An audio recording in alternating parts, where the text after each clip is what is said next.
준비 찬송 509장 합시다. 509장입니다.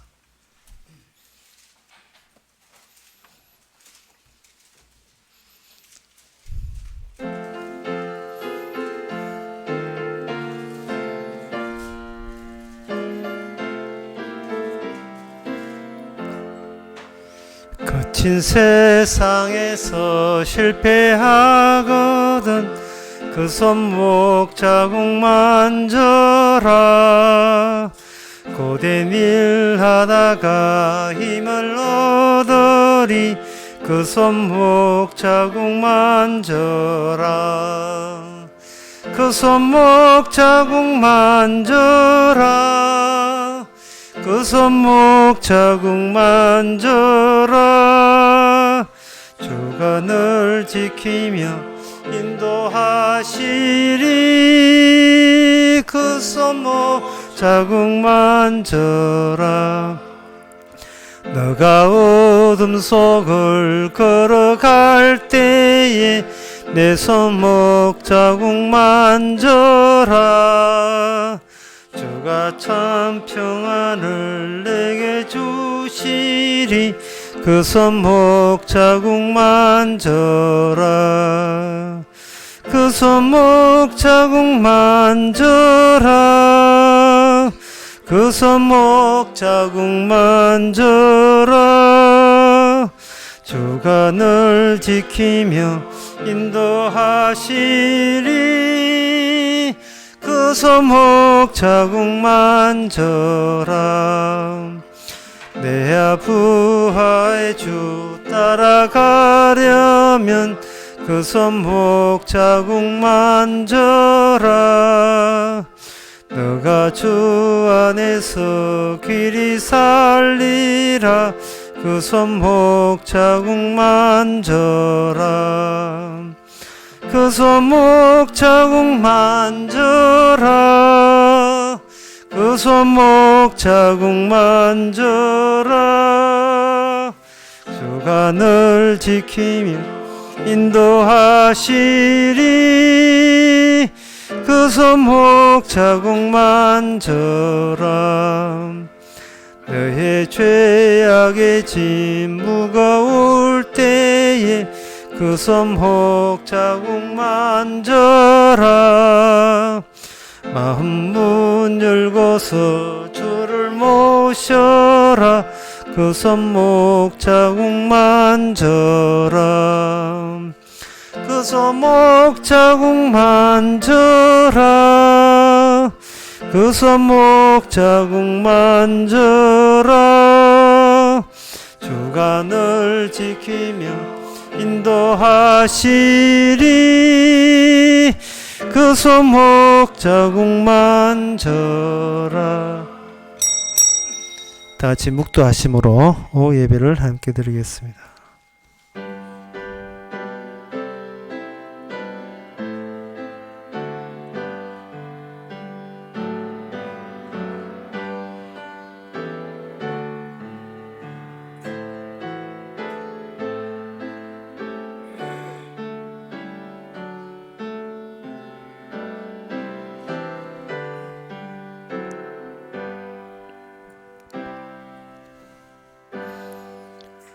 대저 궁창에서 너희 여호와에 비교할 자 누구며 권능 있는 자 중에 여호와 같은 자 누구리까.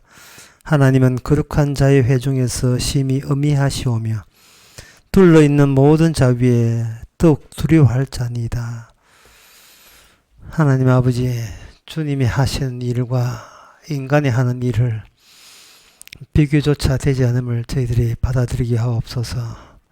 우리가 했다고 하는 모든 일이 실은 주께서 허락하시고 하게 하신 일인 것을 받아들이게 하옵소서. 예수님 이름으로 기도합나이다. 아멘. 찬송가 139장 합시다.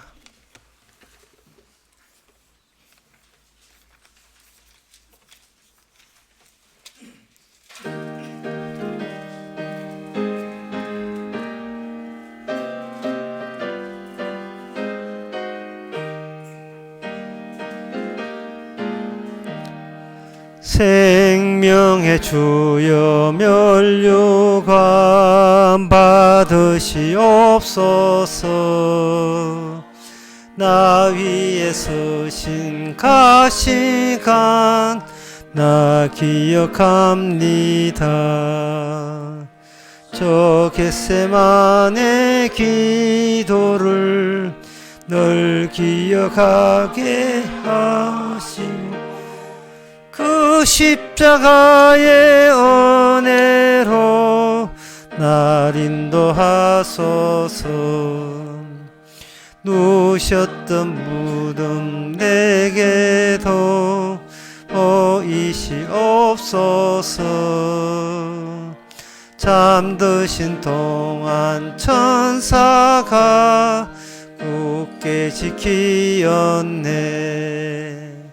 저 겟세마네 기도를 늘 기억하게 하시고 그 십자가의 은혜로 날 인도하소서. 마리아처럼 새벽에 주께로 옵니다. 나여도 나의 보이사 날 가르치소서. 저 겟세마네 기도를 늘 기억하게 하시고 그 십자가의 은혜로 날 인도하소서. 고난의 잔을 나 위에 나흔스나이다. 놔도는 나의 십자가 감당케 하소서. 저 겟세마네 기도를 늘 기억하게 하시고 주 십자가의 은혜로 날 인도하소서. 아멘. 이 시간 우리 한 마음으로 기도합시다. 기도 제목은 예수를 믿는다는 것은 동시에 자신의 무능함을 고백하는 겁니다. 자기 자신에게 기대와 희망이 있어버리면 그것이 예수님의 공로와 그 사랑을 가리는 것이 됩니다. 뭘 해도 뭘 이루어도 그 안 과정 속에서 내가 한 것이 아니고 무능하게 짝이 없는 나를 사용했다는 고백, 그것이 계속될 수 있도록 다 같이 기도합시다.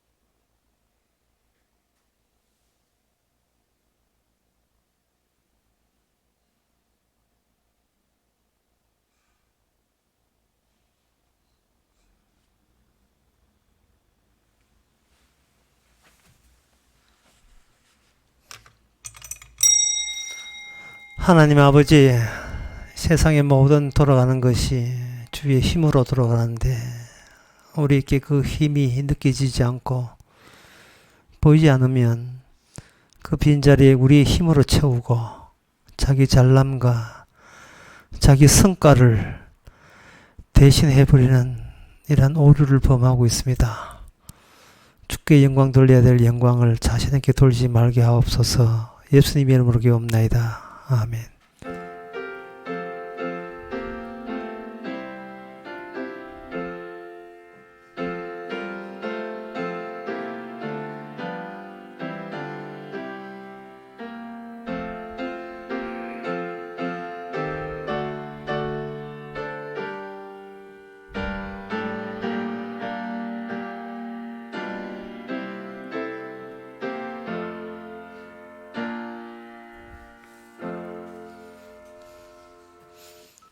하나님의 말씀 봅시다. 하나님의 말씀은 욥기 9장 17절에서 21절까지입니다.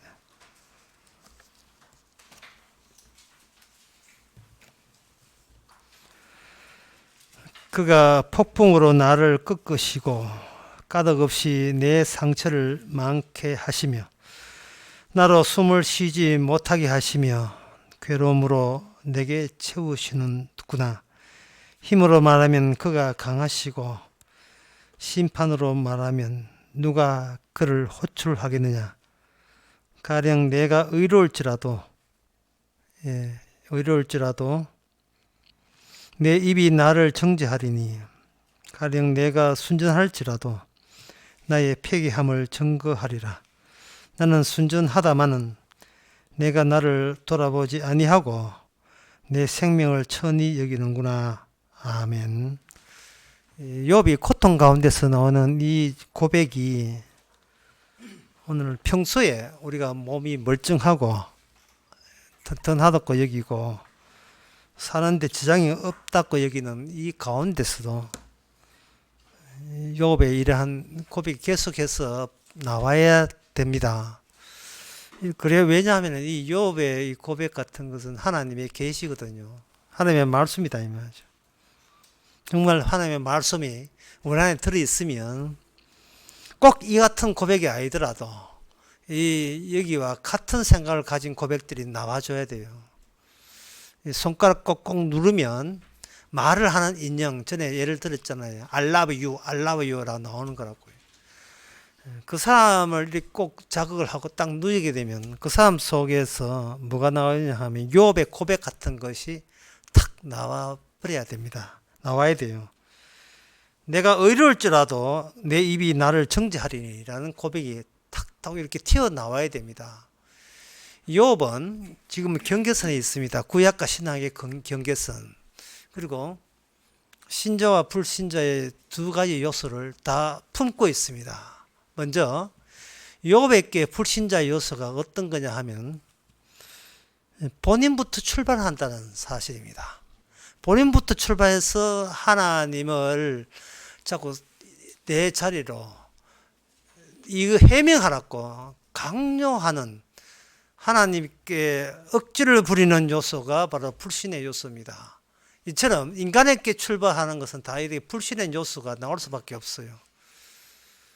I love you, I love you 나오기 전에, 말씀이 계시가 나오기 전에 먼저 하나님의 원망부터 먼저 나오는 것이 이게 죄인인 존재들이 필히 보여줄 그 공통적인 요소입니다. 이 욥이 이런 불평을 한다고 해서 그것을 욥은 불신자다 이렇게 규정하면 안 돼요. 이걸 시퀀스라 하는데, 시퀀스라 하는 것은 사건의 정렬된 순서를 시퀀스라고 합니다. 요거 다음에 요거, 요거 다음에 요거, 이 과정 순서가는 게 있어요. 그 순서를 하나님은 친절하게도 욥을 통해서 현재 우리의 몸이 보여주는 시퀀스, 사건의 정렬 과정을 욥을 통해서 정말 제대로 보여주십니다. 따라서 이게 욥 자리가, 우리는 신약이니까 욥하고 상관없다 하지 말고 신약의 성도의 입장이지만 욥의 자리에 우리가 들어가서 욥을 이해하려고 해야 됩니다. 그러면 욥은 이렇게 생각을 자기로부터 출발하는 것은 불신적 요소라고 했는데, 그 욥은 자기로부터 출발하지 않으면 되잖아. 왜 자기로부터 출발했을까? 그것은 욥이 지금 고통받고 있기 때문에 그렇습니다. 욥이 고통을 받는다는 거예요. 욥을 고통을 받는다는 건 몸이 아픈 거예요. 몸이 아프게 되면 무엇과 무엇이 벌어지냐 하면은, 몸이 안 아플 때는 몸과 자아가 한 덩어리가 됩니다. 하나가 됩니다. 몸이 안 아플 때는 내 몸이 곧 나요. 내가 곧 내 몸이 되는 겁니다. 이 말은 내 몸을 내가 부릴 수 있는 권한에 있다, 이렇게 생각하게 돼 있어요. 몸이야 내가 뭐 하고 싶은 대로 한다 이 말이죠. 아까 예배 전에 이 감독 이야기 나오는데, 근데 그 이야기 듣고 공사 감독을 하신다는데 얼른 생각하는, 그럼 자기 몸은 누가 감독하는지 되게 궁금해요. 또 인간의 몸은 누가 감독합니까? 안 아프면 자기가 감독한다, 자기가 자기를 인도한다, 다스린다고 생각합니다. 그런데 아프면 그때부터는 욥 같은 그런 반항이 안 나올 수가 없어요. 뭐 왜 나의 뜻 따로 몸 따로 이게 하십니까? 왜 평소에 내 몸은 내 의사를 따라야 되는데 왜 내가 갑자기 암에 걸린다든지 뭔가 어지러워서 떨어져 가지고 이렇게 뭐 팔을 다친다든지, 왜 이런 내가 요구하지 않고 원하지 않는데 왜 제 몸을 이렇게 다치게 하십니까? 아프게 하십니까? 알았고 이렇게 항변할 수밖에 없어요. 누구나 그래요. 잽이면 아프다, 이건 당연한 거거든요. 여기서 우리는 인간은 이 몸을 내 몸이라고 말할 수 없는 존재, 권리가 없다함을 욥을 통해서 보여줍니다.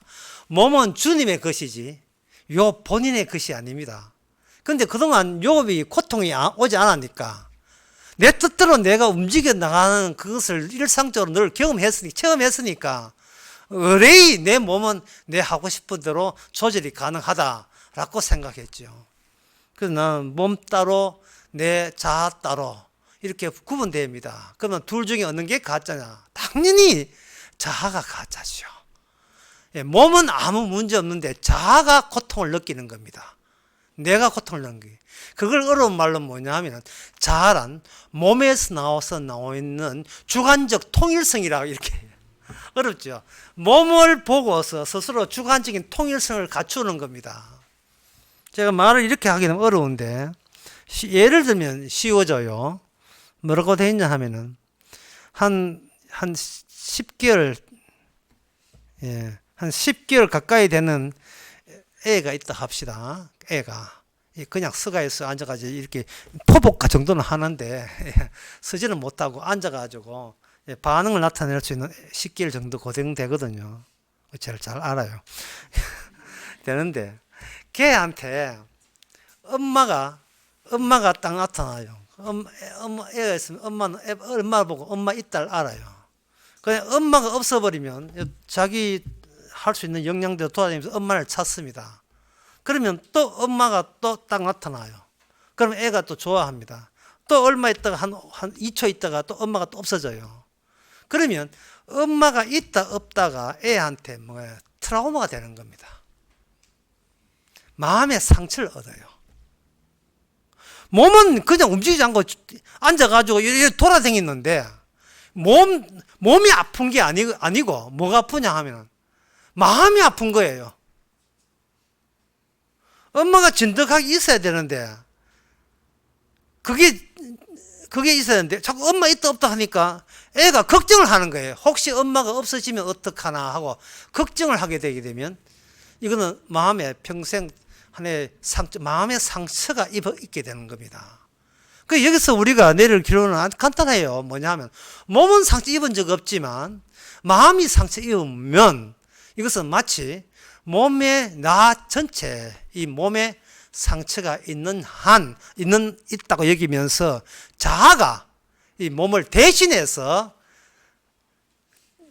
엄마나 하나님께 대들게 되어 있다는 겁니다. 대들게 되어 있어요. 몸은 분명히 하나님 건데 지금 욥이 지금 자아가 대들고 있는 거예요. 오늘 본문대로 보면 17절 보면 그가 폭풍으로 나를 꺾으시고 까닭없이 내 상처를 많게 하시고, 이거는 몸이 말한 게 아니에요.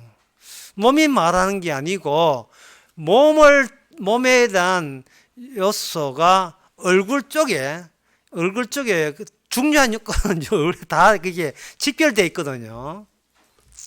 그걸 부분 대상이 전체를 대표한다 이렇게 할 수 있는데, 얼굴이라는 이 부분 대상이 몸 전체를 대표하는 거예요. 그게 이제 에베소서 같은 경우에 그리스도가 교회의 머리라, 또는 그리스도가 얼굴이라 하는 말은 얼굴의 표정이 몸의 다른 진체의 상황까지 표정으로 다 드러난다는 겁니다. 그래서 주님께서는 우리에게 자비를 베풀 때 얼굴의 자비로움으로서 우리를 나타남으로 말미암아 우리의 자아도 만족스럽지만 우리의 몸이 천사의 몸으로 주님의 영광된 몸으로 변한다는 그러한 약속을 우리에게 한 셈이 돼요. 주의 얼굴을 좋은 관계로서 서로 볼 수 있다는 것. 이것은 우리의 운명과도 상관 있습니다. 예수님께서 도마에게 나왔을 때 자기의 창자국과 손자국을 보여준 것은 도마의 운명과 관련되어 있고, 사도 바울에게 예수님이 부활한 예수님이 나타나서 이야기하는 것도 우리의 확정된 미래와 관련되어 있습니다. 따라서 지금 욥은 모르고 있어요. 하나님이 내한테 친히 고통을 준다는 것이 하나님의 욥을 책임지고 천국 백성 만든다는 하나의 표징인 것을 지금 욥은 너무 아파서 지금 모르고 있습니다. 이게 이제 욥으로서는 좀 이렇게 불신적 요소라 이렇게 볼 수 있면 돼요. 그러면 욥이 신자라고 하는 것은 어떻게 알 수 있느냐 하면은 욥이 여기에 보면 여기 17절 18절 쭉 보게 되면 여기 17절에 그가 폭풍으로 나를 꺾으시고 까닭없이 내 상처를 많게 하여 이 폭풍이 갑자기 나옵니다. 이것은 어느 교회의 그 건물에 보면 이런 게 있을 거예요. 그 헬라어 대문자로 써놓은 게 있을 겁니다. A자 써놓고 이건 동그라미 써놨는데 알파야 오메가라는 헬라의 문자입니다. 알파요 오메가라. 요한계시록 1장에 나오는 사도 요한이 하나님을 만났을 때 하나님이 자기를 표현할 때 나는 알파요 오메가다. 시작이고 끝이다. 이래 되어 있습니다. 그것을 사람들이 보면서 뭘 느끼냐면 그래 내가 믿는 하나님은 주권적인 하나님이다. 시작과 끝을 마무리 지으는 지금도 모든 걸 주관하시는 하나님이다. 그렇게 생각합니다. 구천응원 내성 보화 천존 그 신하고 비슷하게 되어버려요. 그러면 그러한 이방신과 여기에 욥에게 나타난 하나님의 차이점이 뭐냐 하면 이겁니다. 하나님은 알파요 오메가요 모든 걸 주관하십니다. 하나님 하시겠어요. 그래서 그거하고 너하고 무슨 상관이 있느냐 이래 물어요. 천지를 만드신 그 하나님께서 자아와 관계를 맺는다는 것이 이게 인간이 찾아가는 신이 아니고 찾아오신 하나님의 특징입니다. 하나님께서 야곱에게 복을 주셨죠. 하지만 찾아왔잖아요. 약복강가에서. 찾아오신 하나님이에요. 찾아오시게 되면 이거는 뭐냐 하면은 국지적인 요소가 되어버려요. 예수님께서 활동한 무대가 뭐냐면 유다와 갈릴리 땅에 경상북도만한 땅에 오셨습니다. 그때 하나님은 지중해도 관리하시고 저 스칸디나비아 반도 스웨덴 노르웨이도 관리하셨죠. 하지만 집중적으로 자신을 나타내는 것은 유다와 갈릴리 땅이에요. 이걸 국지적이다 또는 국소적이다 하는 거예요. 많은 넓은 뜻 있지만 한 곳에 집중해서 본인을 몽땅 다 보여주시는 식으로 이야기하시는데 그게 오늘 욥기에서는 욥의 고통, 욥의 몸과의 고통을 주시면서 하나님의 자신을 드러내는 겁니다. 이 국지적입니다. 천지를만 알파요 오메가는 맞는데 알파요 오메가의 하나님이 구체적으로 자기를 나타낼 때는 우리 자신의 알고 있는 하나님의 모든 것을 꺾어버리고 와해시켜버리고 무너뜨리는 거죠. 성경에 나오는 예를 들겠습니다. 여호수아 2장 18절에 보면 이런 말씀이 있습니다. 우리가 이 땅에 들어올 때 우리를 달리우던 창에 이 붉은 줄을 메고 내 부모와 형제와 내 아비의 가족을 내 집에 모으라. 누구든지 내 집 문에 나서 그리에 가면 그 피가 그의 머리로 돌아갈 것이요 우리는 허물이 없으리라. 누구든지 너와 함께 집에 있는 자들은 누가 손을 대면 그 피가 우리의 머리로 돌아오리라. 이게 무슨 이야기냐 하면은 여리고 성에서 이스라엘이 공격해서 모든 것을 함락시킬 때 기생 라합 집만 건진다라는 그 이야기를 하시는 거예요. 여기서 하나님께서 그냥 기생 라합 살릴 필요 없이 그냥 모조리 이스라엘 보란 듯이 이스라엘 잘 봐. 내가 저 여리고성 이방 민족이지 약속의 땅에 공격할 때 전쟁할 때 이런 식으로 하는 거야. 자, 다 없애버렸다. 자, 나 너희 차지다. 이러면 굉장히 간단한 문제예요. 그런데 하나님께서 그 정탐꾼을 보낼 때 이미 함락당기로 멸망되게 된 그 여리고 성에 왜 기생 라합으로 하여금 정탐꾼을 사전에 함락되기 전에 미리 영접하는 일을 만드셨느냐 하는 겁니다. 그것은 하나님께서 하나의 구원의 정표를 따로 만들기 위해서 사적으로 하나님께서 기생 라합에게 마음을 열어주신 거예요. 마음을. 뭘 하기 위해서? 붉은 줄이라는 약속. 그 붉은 줄은 어떻게 약속이냐 하면은 기생 라합이 정탐꾼 둘을 도피시키기 위해서 결국은 그들로 하여금 성 밖에 가장 바깥에 있는 집에다가 성 안에서 바깥으로 발을 빠질 수 있도록 붉은 줄로 이렇게 끙끙거리면서 내려가도록 했던 그 사실에 대해서 하나님께서는 이스라엘 사람들에게 가르치고자 하는 거예요. 구원은 저렇게 된다. 멸망에 대해서 기정사실을 여기고 자기도 멸망받을 사람이라는 것을 인정하고 그 가운데서 그 멸망 소식을 미리 왔다는 점에서 미리 그걸 체크하는 사람 구원받는다는 겁니다. 그 체크할 때 기생 라합이 직업이 뭐며 과거에 어떻게 살았는가 일체 묻지 않습니다. 왜냐하면 그거는 새로운 만남이 아니기 때문에 기생 라합이 살았던 과거사는 일체 묻지 않습니다. 하나님의 보낸 정탐꾼과 이스라엘 보낸 정탐꾼과 기생 라합이 있었던 그 만남 가운데서 구원이 정표가 될 수 있는, 구원은 이렇게 해서 구원한다는 구원의 약속의 내용에 들 수 있는 사건을 일부러 만드신 거예요, 하나님께서. 그럼 여러분들에게 그게 있느냐가 문제죠. 자꾸 우리가 사적으로 옛날에 이렇게 살았으면 그걸 내세우는데 그걸 내세운 거 말고 멸망을 기정사실화 시킬 수 있는 고백이 우리 속에서 나와야 되느냐 하는 겁니다. 나는 마땅히 지옥 가야 됩니다라는 사실을 인지시키는, 그걸 알게 하시는 사건, 그 사건이 우리한테 터졌느냐가 중요해요. 내가 마땅히 멸망받아야 된다고 만약에 여러분들이 고백하신다면 우리는 그동안 얼마나 착실하게 살았나 하는 것은 거기서 그런 입을 열면 안 되죠. 멸망받겠다는데 네 착실하니까 봐주세요. 이거는 말도 안 되는 소리죠. 하나님이 원하는 사건은 네가 멸망당함을 네가 분명히 인지하느냐를 그걸 구원의 모티브로 삼는 거예요. 핵심으로 삼다 이 말이죠. 그 생각이 또 유지되어 줘야 돼요. 한때 되면 안 돼. 계속 유지돼야 된다고요.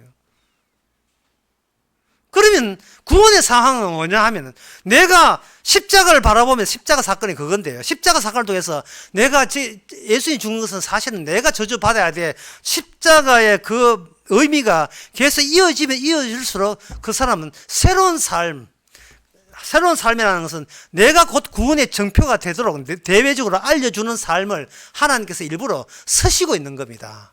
기생 라합보다 착하자 이게 아니고 기생 라합보다 훌륭하다 직업이 이게 아니에요. 기생 라합 봐라. 자기가 멸망한 걸 이 기정 알고 하나님의 멸망한다는 게 정당함을 본인의 인생을 통해서 만남을 통해서 보여줬잖아. 그러니까 기생 라합 이야기는 계속해서 반복해서 이스라엘 백성들에게 살아있게 하는 겁니다. 이 하나의 예인데요. 어떤 세댁이 시집 와가지고 에어컨을 달아야 돼. 에어컨이 없어가 에어컨을 달아야 되는데 그렇게 LG 전자 전화해가지고 그 에어컨 큰 거 하나 달아주시고 설비기사 보내주세요. 라고 해서 그 에어컨 설비기사하고 같이 에어컨이 왔어요. 와가지고 이제 그 세댁하고 설비기사가 만났어요. 예.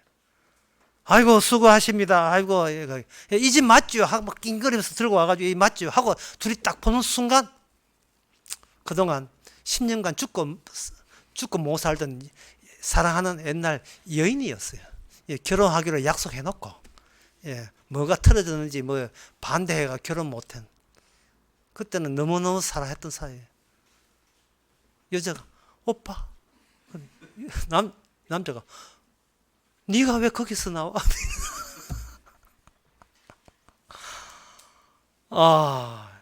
우리가 여기서 만날 줄이야.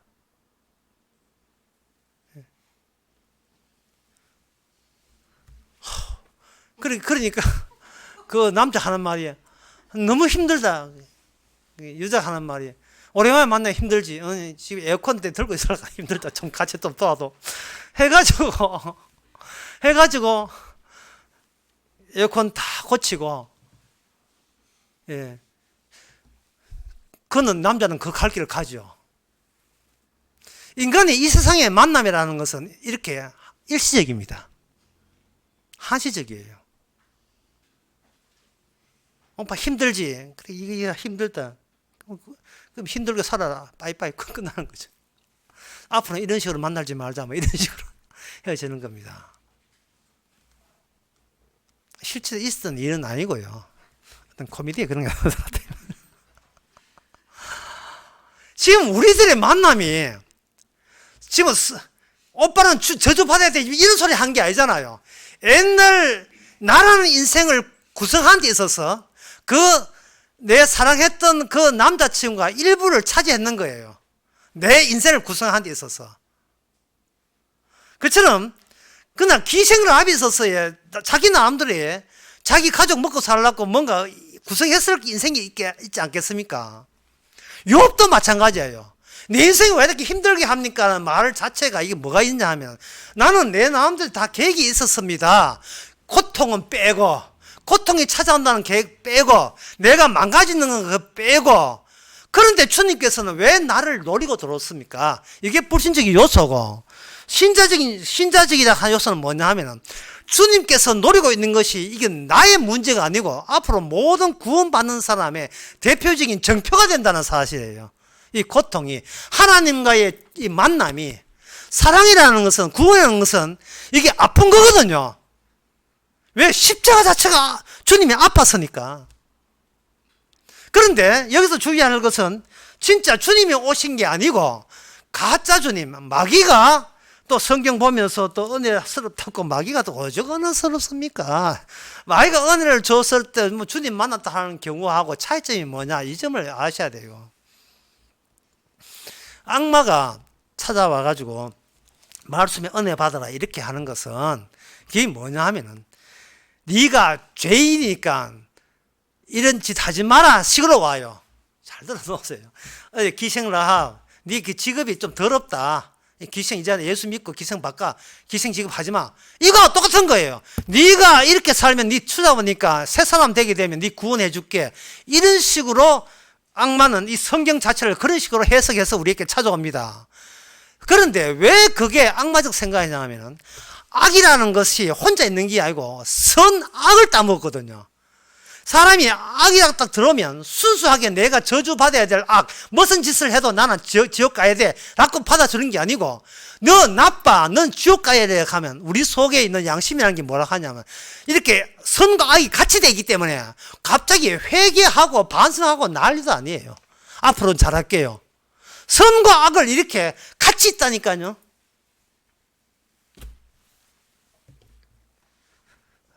제가 애들 어릴 때 동생이 있는데 동생은 막 꼭 나만 지금도 있지만 나만 따라 붙여가 하여튼 나를 뭐 모델로 삼냐 계속 내 가는 곳에 따라가요. 동생이 자꾸 내하고 놀라 한단 말이죠. 뭐 취미도 비슷해서 그런지 뭐 기타 치고 노는 거 하여튼 뭐 나만 하는 게 따라오는 거예요. 그럼 뭐가 불편하냐 하면 내가 몰래 간식을 혼자 먹고 싶은데 혼자 먹을 기회를 주지를 않네요. 예, 제가 여러분 웃는 거 보니까 여러분 다 그런 기억이 있어요. 형제들 간에 곶감이든지 진짜 아주 놀랍게 획득한 거 있잖아요. 이건 진짜 나만 묻고 싶어. 그런데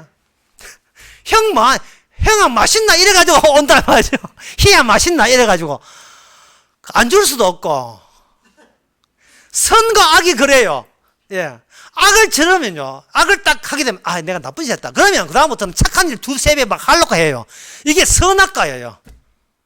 이게 욥이 지금 그걸 모습을 하는 겁니다. 주여, 내가 의인하고 소리를 하는 게 아닙니다. 죄 지은 건 맞는데 이 정도는 아닙니다. 제가 아무리 반성하고 반성해도 이 너무 심하지 않습니까? 예, 앞으로 잘할게요. 예, 하나님 앞으로 제 주의할게요. 더 알아모실게요. 하지만 이 고통은 내가 할 수 있는 선함과 선과 이 고통은 이게 저울이 균형이 안 맞지 않습니다. 도대체 난 납득이 안 됩니다. 왜 저렇게 고통을 주십니까? 라는 욥이 이야기하는 겁니다. 여기 욥이 자기가 내가 아무리 착해도 정죄하여 이 말은 자기가 할 수 있는 선악적인 요소는 다 끄집어내요.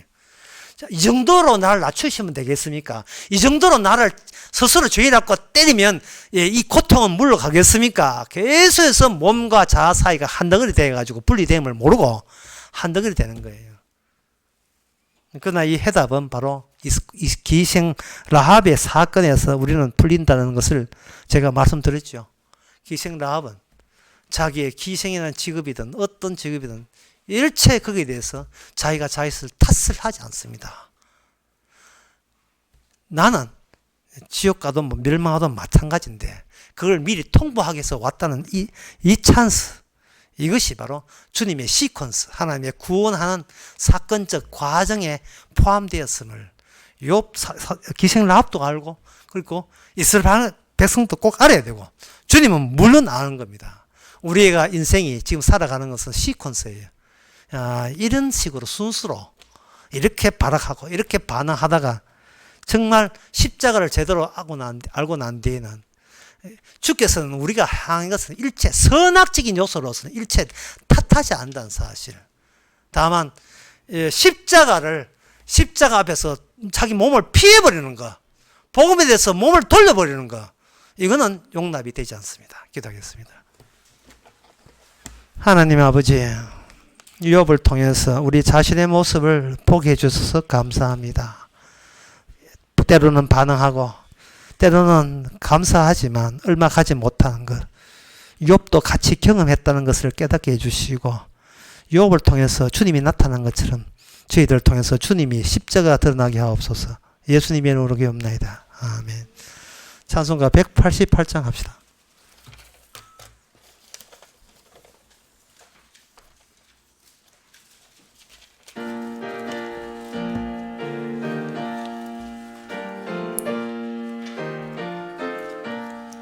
만세 반석 열리니 내가 들어갑니다. 창에 허리 상하여 물과 피를 흘린 것 내게 효염되었어. 정결하게 하소서. 내가 공을 세우나 은혜 갚지 못하네.